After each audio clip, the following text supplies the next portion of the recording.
Olá, meus queridos irmãos, sejam muito bem-vindos a mais um vídeo aqui do canal e que a paz do Senhor Jesus possa estar presente em sua vida e também na vida de todos os seus familiares. Amém?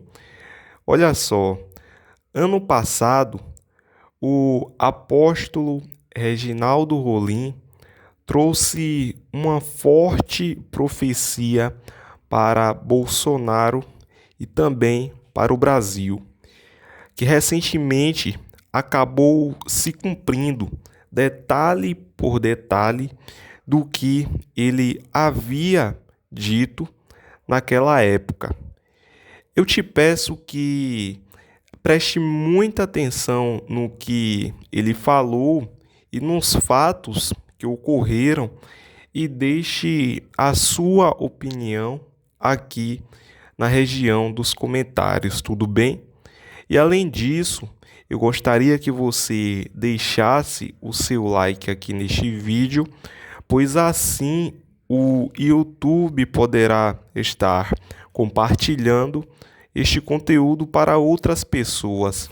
E além disso, você também pode fazer a sua parte compartilhando este vídeo para os seus contatos, tudo bem? Agora eu te peço que preste muita atenção e fique com o vídeo. Uma coisa, eu vi o sistema, eu vi a televisão, eu vi a Globo. Olha, quando eu digo sonhar com a Globo, é pesadelo, hein? É pesadelo sonhar com a Globo. Já está com uns 3 anos, mais ou menos, que eu não assisto a mesma. Sonhar com a Globo é pesadelo. Eu quis me levantar e aquela voz que ficou assim, fica aí. E eu senti umas mãos como se dissesse, deita. Eu vi a Globo mudar. Eu digo, Jesus é milagre. É milagre sobre milagre. Esse sonho, o que é isso? Eu vi mudar.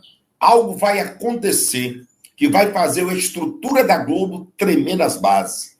Algo vai acontecer que vai fazer os jornalistas e apresentadores dos jornais e telejornais da Rede Globo mudar radicalmente os seus pensamentos. Vai haver um medo tão forte sobre aquela emissora. Mas é um medo tão forte que vocês irão ver que quando Deus quer, ele faz o impossível acontecer e se tornar realidade. E o Senhor irá fazer essas coisas. E Deus disse, preste bem atenção, porque tudo que está em oculto, eu vou repetir de novo, porque eu vi isso claramente em sonho. O Senhor diz, tudo que está em oculto está para ser revelado de uma hora para outra. E esses morcegos que tu viu, são morcegos de milhares querendo atingir o Jair Messias Bolsonaro. E eles queriam tirar o sangue, a alma, a vida, o fôlego e a força deste homem para poder tirar a sua própria vida. Mas 200, 300 metros, ele encontra com a presença dos meus anjos que coloca por terra. E eu quero dizer categoricamente, sem medo de errar, preste bem atenção no que eu vou dizer, porque o sonho foi real. Sem medo de errar, preste bem atenção no que eu vou dizer, porque eu sou. Se isso não for de Deus, que Deus não me permita mais que eu adentre aqui. Que Deus não me permita mais que eu adentre aqui para falar isso. Porque foi de uma forma real, foi de uma forma lícita. Se isso não for de Deus, que eu desapareça da face da terra. Mas que o Senhor não permita mais que eu entre aqui para poder falar essas coisas. Eu tenho certeza, foi sonho, mas os meus sonhos, 99%, estão dados por Deus e têm se tornado realidade. Coisas que estavam tentando sugar a força, a alma e o espírito, tirar a vida deste homem, era caído por terra. Quando eu vi na testa dele propriedade exclusiva do Rei dos Reis e Senhor dos Senhores. E Deus manda dizer ao território nacional brasileiro que nós estamos vivendo dias que intercederão uma grande batalha em território nacional brasileiro que será vencida. Essa grande batalha será vencida. Essa grande batalha sendo vencida, muita gente irá desabar como uma avalanche. Acredite, eu vi militares de alto escalão, aqueles que estavam desagradando a nação, ou que a nação era contra. Eu vi nesse sonho que estranhamente eles se arrependiam e pediam perdão e tentava convencer de alguma forma, de algum jeito, usando algum álibi para mostrar qualquer tipo de coisa. E esse sonho era muito, muito real e eu me assustei. Quando eu vi o jornalismo da Rede Globo bater na cabeça um no outro, sem saber o que é que estava e o que é que tem, e ali se confundiam as coisas. E Deus dizia, estou eu confundindo eles. O que eu estou dizendo aqui, ninguém pode reverter. Isso não é prepotência, é ousadia do Espírito, porque eu sei o que Deus me mostrou. O que eu estou dizendo aqui não é prepotência, porque a palavra de Deus diz que os prepotentes intercederão a queda, mas aqueles que si mesmos se humilham serão exaltados. E eu conheço a palavra. É a ousadia do Espírito Santo, da qual me mostrou, eu tenho convicção. Eles irão bater cabeça um no outro. Tu acredita que eles vão mudar assim de uma forma repentina? Eles terão que mudar ou vai ter contenda muito grande no meio deles? Mas você não vai ver só uma, nem duas, nem três, nem quatro, nem cinco. Estadão, Folha de São Paulo. Eles vão mudar. Era uma avalanche que descia, que ia tomando tudo que tinha nos peitos, tudo que tinha nos peitos ia levando. E o Senhor diz assim, eu vou te dar detalhes, o que significa essa avalanche. E eu começava a olhar, sorrindo, foi a primeira vez. Eu começava a ver aquela avalanche. Aí eu via Globo, Rede Globo, Folha de São Paulo, todos os sites, esses que pertencem à Globo, eu não sei quais são, né? Estadão, Folha de São Paulo, Rede Globo. Eu vi algo que não está acontecendo hoje. Mas por causa dessa avalanche que vai acontecer no território nacional brasileiro, porque o Espírito de Deus me lembrou que na live passada, não sei se foi dia 29, a live passada, ou foi dia 29 ou dia 30, não sei, a live passada eu vi uma fileira de dominó. E eu vi um dedo que tocava na primeira pedra de dominó. Tocando o dedo na primeira pedra de dominó, todas as outras pedras iriam cair, as outras 24, se não me salvo a memória, pedras iriam cair. O dedo tocava na primeira pedra de dominó, tocando o dedo na primeira pedra de dominó, caía todas as outras pedras de dominó. E o Senhor olhava para mim e dizia, Reginaldo, vem ver e conta a nação brasileira, porque eu irei fazer uma avalanche, uma explosão. E quando você estiver na live, eu irei tomar os teus olhos e a tua boca. Ai, eu sei.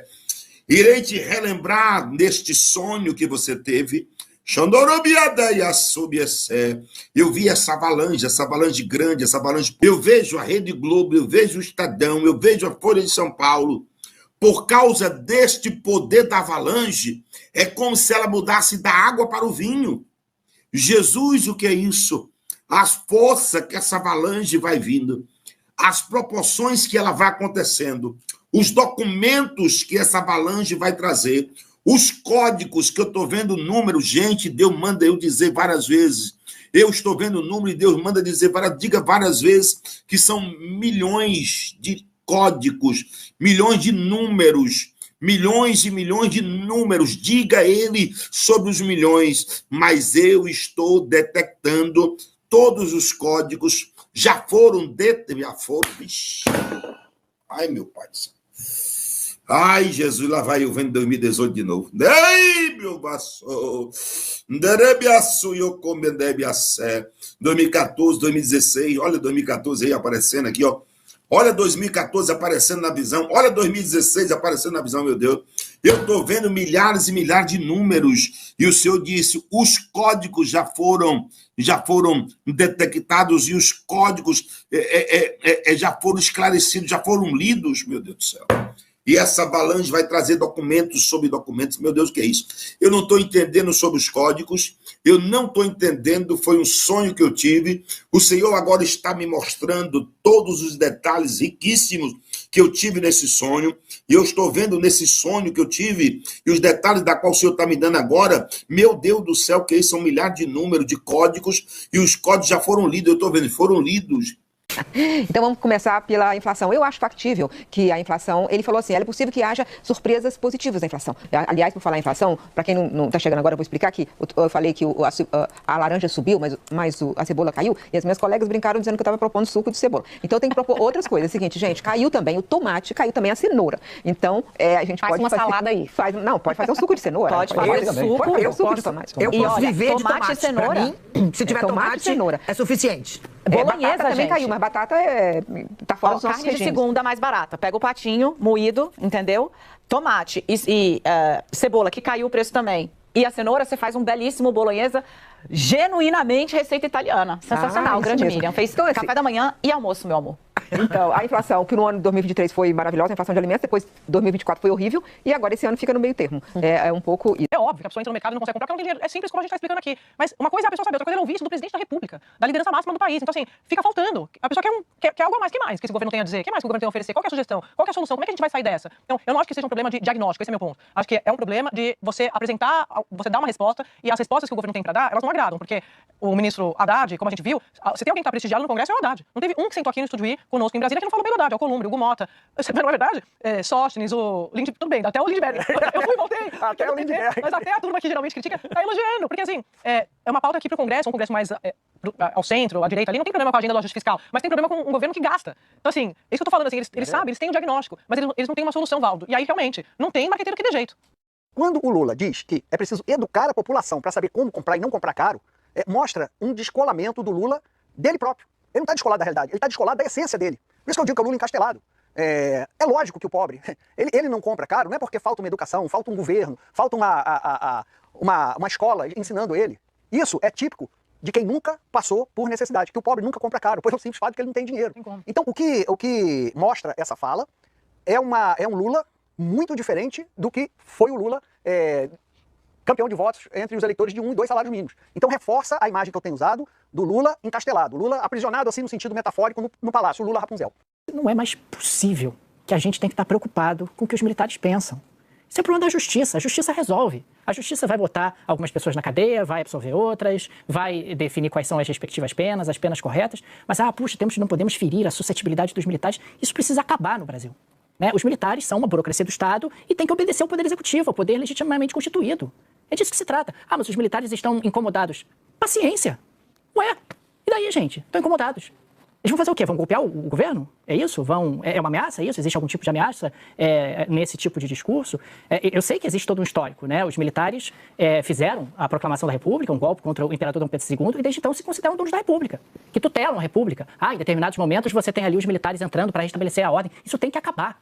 Não é possível que no Brasil de 2025 a gente tenha que estar preocupado com o que os militares acham em relação a um atentado contra os poderes constituídos do dia 8 de janeiro de 2023. 23. Não há mais espaço para isso. Ou o Brasil evolui, ou o Brasil anda para frente, ou a gente vai ficar sempre sendo atrapalhado por fantasmas do passado, porque é isso que tem que acontecer. E uma coisa que sempre me impressiona, eu queria que o governo Lula tivesse metade da coragem que ele tem para enfrentar a Faria Lima, para enfrentar os militares. Porque ele fala muito da Faria Lima, mas e os militares? Eles precisam efetivamente ir para o quartel, é disso que se trata, eles ficam no quartel. O militar não tem que participar da vida política brasileira.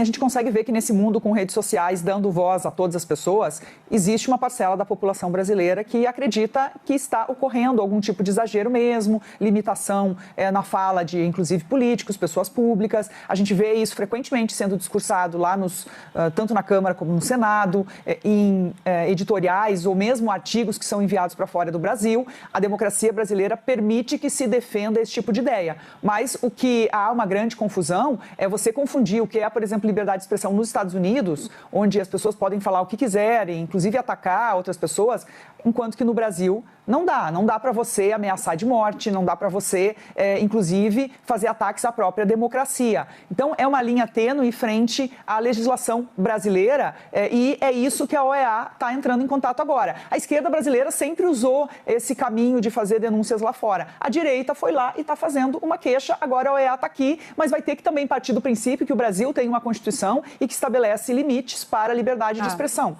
E esse que é o ponto. Então, a gente vai ter que ver, primeiro, é importante até para esse discurso que está sendo vendido fora do Brasil, de que agora, que Elon Musk ajudou a disseminar também, de que o Brasil é um país em que as pessoas não têm liberdade para falar o que quer. Existe uma lei, uma Constituição que tem que ser respeitada. Zília Rodrigues. Pierre, obrigada pela entrevista. A gente está trazendo no site da CNN Brasil uma exclusiva com o decano do Supremo Tribunal Federal, Gilmar Mendes, e ele também fala aí da possível ineficácia da lei da ficha limpa se essa alteração acontecer, porque jogar a régua lá para baixo, de 8 para 2 anos, pode permitir que este político corrupto, ou em outras palavras, ficha suja, não saia do cargo e até consiga concorrer à eleição seguinte, já que é um período muito curto de inelegibilidade. Dito isso, eu queria que você refletisse aqui conosco sobre algo que foi falado ontem no CNN Dois Lados. Ali eu fui para o Congresso e ouvi o Ivan Valente pelo lado da esquerda e o Ricardo Salles pelo lado da direita sobre o que o Congresso pode fazer, vai mudar a lei da ficha limpa ou não. E aí um dos políticos disse, então agora quem comete crime de opinião vai ficar inelegível? No momento eu pensei, mas crime de opinião não está no rol da inelegibilidade. Mas enfim, né, eu sou jornalista, não sou formado em direito. Pensei, vou perguntar para um especialista. Tenho a oportunidade agora falando diretamente com você e todos os nossos ouvintes aqui do live também poderão acompanhar. Se uma pessoa comete um crime que pode ser entendido como liberdade de expressão, ela fica inelegível? Bom, em primeiro lugar, Badilha, obrigado pela pergunta, ela é importante para a gente esclarecer a questão. Em primeiro lugar, a gente não tem no Brasil um crime de opinião, né? Isso não existe na nossa legislação. O que há sim é você criminalizar o abuso da expressão, quando você calunia alguém, quando você difama alguém, quando você injuria alguém, ou quando você faz apologia ao ódio ou ao racismo. Então aqui a gente está falando de crimes não de opinião, mas de pessoas que usam da palavra para ofender ou para ameaçar outras pessoas. Nesse caso, sim, as pessoas cometem crimes. Agora, importante, a lei da ficha limpa, ela estabelece a inelegibilidade para pessoas que cometam alguns crimes. Então tem ali um artigo da lei que diz que só quem for condenado por crimes específicos, como contra a economia popular, contra o patrimônio privado, contra o meio ambiente, de lavagem de dinheiro, essas pessoas condenadas por esses crimes estão submetidas a essa regra de inelegibilidade. Pessoas cometidas que cometerem outros crimes, elas também ficam inelegíveis, mas só depois de uma sentença final transitada em julgado. Só depois que ela recorrer e usar de todos os recursos, se não for mais possível mexer na pena, aí sim essa pessoa fica inelegível e fica inelegível pelo tempo que durar a sua pena, independentemente aqui da lei da ficha limpa. Então, para responder a sua pergunta objetiva, a pessoa que for condenada por um crime contra a honra, ou um crime de incitação ao ódio, de apologia ao ódio, essa pessoa sim ficará inelegível, mas só a partir do trânsito em julgado da sentença, e não a partir de qualquer decisão colegiada, como fala a lei da ficha limpa. Olha, se já soou estranho o fato de integrantes da Globo News terem feito duras críticas ao governo Lula ao longo das últimas semanas, em especial ao próprio presidente Lula, a coisa agora ficou ainda muito pior. Porque hoje, segunda-feira, a pseudo-jornalista militante Daniela Lima, que há anos tem reforçado as narrativas do governo, apresentou praticamente um dossiê para destruir Lula, Janja e ainda alguns aliados próximos, mas livrando Fernando Haddad de todas as suas acusações. Os fatos trazidos por ela, muitos deles vindos dos bastidores de depoimentos de integrantes do governo diretamente a ela, entre outras coisas, mostram que, por dentro, a situação é muito pior do que já parece por fora. Como a análise feita por ela foi bem longa, eu separei aqui apenas os principais pontos. Acompanhe aqui comigo. São 3 cenas de um governo em crise. A gente vai começar com isso aqui. Este dia, o dólar. Um desastre anunciado. Fernando Haddad foi escalado por uma crueldade da história a ser o homem que apresentou para o Brasil 2 medidas unificadas, sobre as quais ele era absolutamente contra. Não as medidas em si, mas a forma como elas seriam apresentadas. Ela fala então sobre uma reunião que foi feita com o alto escalão do governo, onde Sidônio Palmeira, bem antes ainda de assumir a chefia da SECOM, já determina como será a postura do governo. Sidônio chega já com um plano de comunicação debaixo do braço. Ele diz, olha, nós vamos anunciar as duas coisas juntas, o ajuste fiscal de um lado e a isenção no imposto de renda para quem ganha até R$5.000 do outro. Assim a gente mostra, a gente faz um aceno para nossa base. Era o que quem queria, Daniela? O Lula. O Lula estava convencido de que não repetiria o que eles consideram erro do governo Dilma, anunciar muito corte. Não, vamos fazer as duas coisas. Isso aqui é uma decisão para ganhar no ponto da política. Daniela aponta que, segundo suas fontes de dentro do governo, a ideia do Sidônio tinha o apoio de Lula e de outros ministros, como o Rui Costa, da Casa Civil. Mas que o próprio Galípolo, que viria a assumir a presidência do Banco Central depois disso, somente em janeiro, alertou Lula explicitamente sobre o que aconteceria. Gente, quando o Haddad tá perdido já ali, sabe, ficou claro que ia ser derrotado e que ia ter esse formato, um anúncio conjunto, ele diz, gente, eu preciso despachar sós com o presidente. E as pessoas saem. Ele pede só para Gabriel Galípolo ficar. E aí Fernando Haddad diz, você, Galípolo, tem a obrigação de dizer ao presidente, segundo foi relatado por quem foi tentar entender o que ele queria com o Lula sozinho depois de ter sido derrotado. Galípolo, você vai ser presidente do Banco Central por 4 anos. Você tem a obrigação de dizer para o presidente da República o que é que vai acontecer se ele fizer o anúncio dessa forma. E o Galípolo disse, presidente, o dólar vai estourar a barreira dos R$6. Lula disse, isso é uma decisão política, fincou o pé. Ou seja, Lula sabia muito bem e com antecedência que as medidas que o seu governo anunciaria fariam o dólar disparar. Mesmo assim, ele bateu o pé e seguiu adiante, e mesmo assim, depois que o dólar ultrapassou os R$6, Lula insistiu nas narrativas de que não era culpa do seu governo. Em outras palavras, Lula tinha plena consciência de que estava mentindo. Enfim, seguindo no dossiê de Daniela Lima, ela fala sobre a crise no início do ano. Vira o ano e o que acontece, né? O governo sofre algo que, sinceramente, eu cubro política desde os 17 anos.